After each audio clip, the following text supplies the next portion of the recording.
já agruparam elementos? Acredito eu que sim. Mas vocês conhecem essas definições matemáticas? Hoje o nosso vídeo vai ser sobre conjuntos. Vem comigo!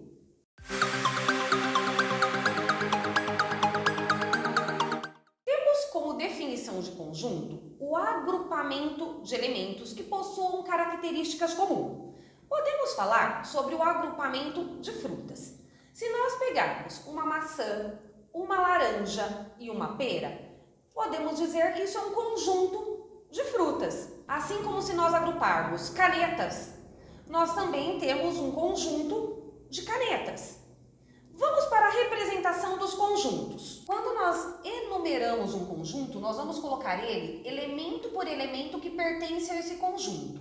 Então vamos retomar ao nosso exemplo das frutas. Se nós temos um conjunto composto por maçã, pera e laranja, representamos desta forma o conjunto enumerado. Agora, se for através da característica, nós vamos colocar x, são os nossos elementos, tal que x é igual a frutas. E ainda podemos fazer ele através de diagrama. Colocamos ele dentro de um círculo ou qualquer outra forma geométrica e colocamos aqui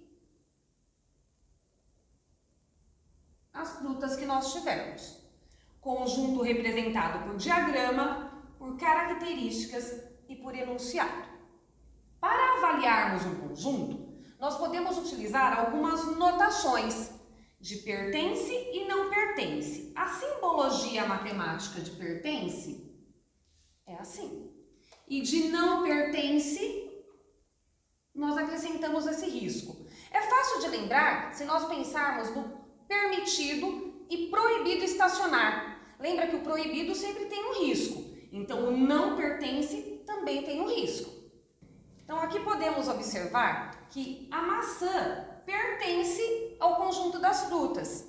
Se eu pensar no alface, o alface não pertence ao conjunto das frutas. Os conjuntos ainda apresentam outras características. Nós temos o conjunto unitário, como o nome já diz, é aquele conjunto que apresenta somente um elemento. Então, eu poderia colocar aqui o conjunto chamado de C, com o elemento de número 2. Ele só tem um elemento. Temos o conjunto vazio, o nome já diz, é aquele conjunto que não tem nenhum elemento. Ele pode ser representado desta forma, sem nada dentro dele, ou um zero cortado. Lembrem que tem que ser cortado. O cortado ele representa o vazio. Zero representa um numeral. E ainda vamos falar sobre a igualdade de conjuntos. Tem conjuntos que podem ser escritos de maneiras diferentes, mas representar os mesmos elementos. Quando nós falamos aqui que nós temos o conjunto D, em que x é igual aos números pares, nós podemos dizer que ele representa o 2, o 4, o 6, o 8 e assim sucessivamente.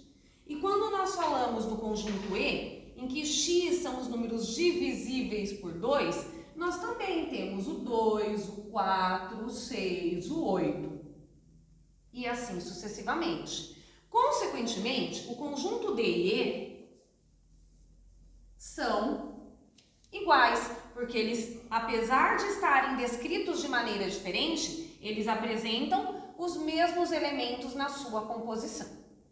Agora nós vamos falar de uma representação muito utilizada nos conjuntos, que é o contém e está contido. Observem que aqui eu tenho A está contido em B. Olhem aqui no nosso diagrama, A está contido, está dentro de B. Ou B contém A, o B contém o A dentro dele. Esta representação e esta, observem que ela quer dizer a mesma coisa, né? Se o A está contido em B, quer dizer que o B contém A. Se nós passarmos um traço na diagonal, na simbologia de está contido e contém, ele passa a não estar contido e não contém, igual acontece no pertence e não pertence. Então, vamos avaliar o diagrama que foi colocado abaixo. nós temos o conjunto A, elementos 0, 1, 2 e 3. Conjunto B, todos os elementos que estão dentro desse retângulo, 0, 1, 2, 3, 4 e 5. E o conjunto C, 0, 2 e 5. Vamos observar se o A está contido em C. 1 e 3 não está contido dentro do C. Então, nós vamos colocar que 1 e 3 não pertence ao conjunto C. Logo, essa informação é falsa. A não está contido em C, por isso é falsa. C não está contido em A. C não está dentro do conjunto A. Isso é verdade, porque o elemento 5 não pertence ao A. Então, verdadeiro, porque o 5 não pertence ao conjunto A. Olha o próximo caso. B contém C. Todos os elementos de C estão dentro de B? Agora sim, né? O C tem o elemento 0, 2 e 5 e todos eles estão dentro do retângulo de B. Então, informação verdadeira.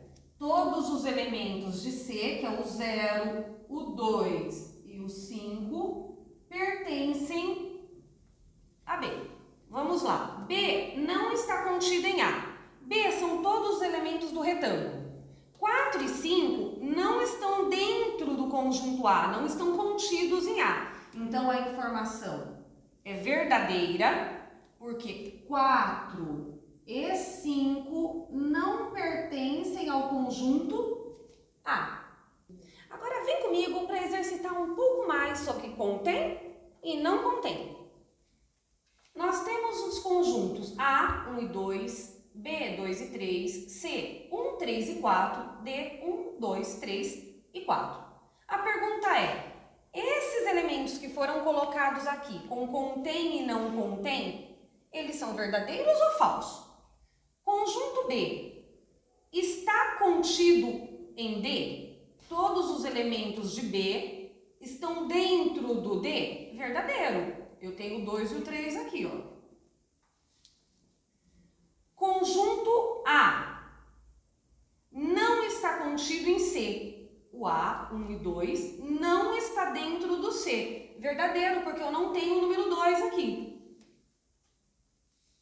A está contido em B. Todos os elementos de A estão dentro de B? Não. Eu tenho 2 que está contido, mas o 1 não está. Então, informação falsa. C não contém B. Aqui dentro do C, eu não tenho todos os elementos de B. Verdadeiro, porque eu não tenho o número 2.